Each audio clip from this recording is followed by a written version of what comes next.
Hello, this is Cathy Cassidy and I'm here to read you another chapter of Sunday Girl. I hope you all had a lovely weekend, or as lovely as it can be during a time of pandemic, and that you're all staying safe and trying to make the best of things. And thank you for joining me for a little bit of escapism, and thank you for all the lovely comments that you leave on social media and on the YouTube channel. Picture at the top of chapter 11 is an old-fashioned telephone. So let's find out what's going to happen next. Have you ever really fancied a boy? Nuala O'Sullivan asks. You know, a real boy, not counting Orlando Bloom or David Beckham or the Mousse brothers. The Mousse brothers, Yassine, Yusuf and Khalid, run the corner shop next to St. Joseph's. They are very cool and very gorgeous, and every girl pupil is madly in love with them. They will all be millionaires someday soon, based on sky-high sales of bubblegum and cherry cola. No, I say firmly, boys are a waste of time. So you don't have a crush on Kevin Carter, Nuala persists. Me? No way, I protest, turning beetroot at the thought. Why? Do you? The idea of Nuala and Kevin makes me feel all hot and prickly. It's not a nice feeling. I'm not sure why. If Nuala and Kevin got together, he'd stop stalking me, wouldn't he? Problem solved. Well, one of them.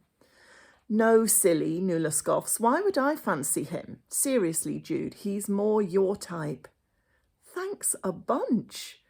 And he fancies you, Nuala continues. Don't think I haven't noticed. He's besotted, totally. Lost the plot. The poor lad had detention yesterday for chucking paper planes at you in maths. He is desperate for your attention. You think so? Oh, come on, Jude, Nuala laughs. Take pity on the boy. Either tell him to back off or give him a chance. Have you no heart? Course I have. Well, it must be made of ice, Nuala huffs. Poor Carter. Poor Carter?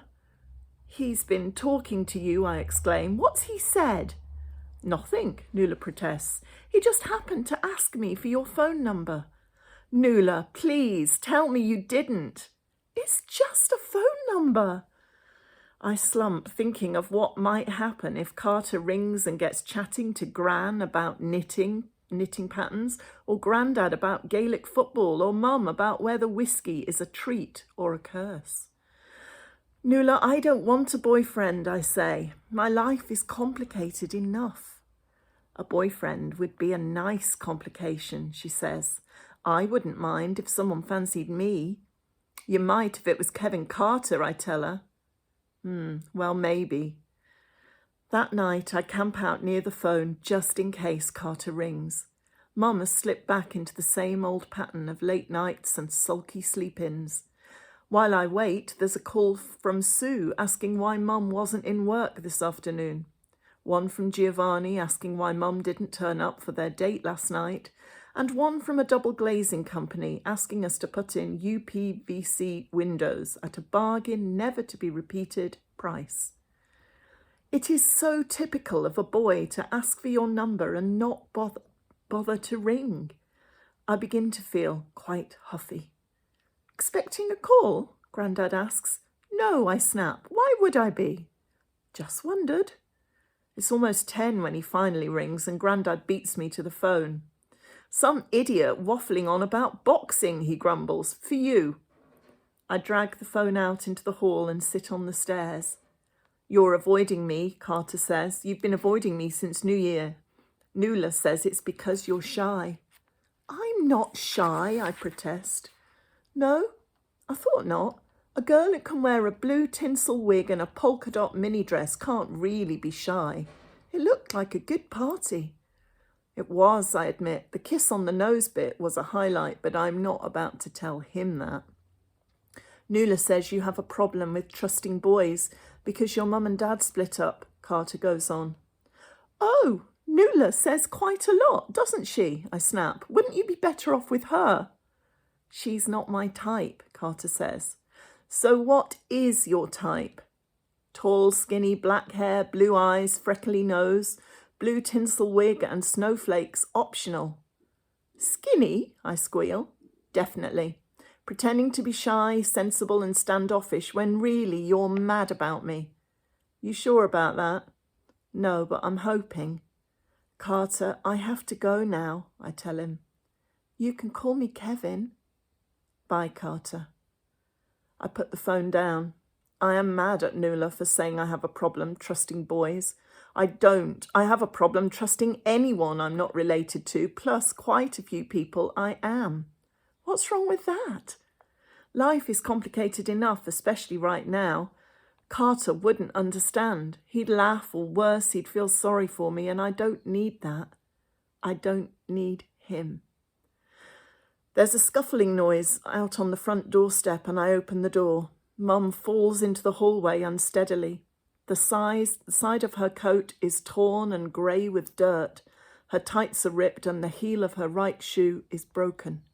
Mum! Oh, Mum, what's happened? Grandad, quick! Grandad comes into the hall, his face ashen. Rose, pet, whatever's happened, he asks, taking her arm, helping her out of her coat. Did somebody try to hurt you? Hurt me? Mum slurs. No, of course not.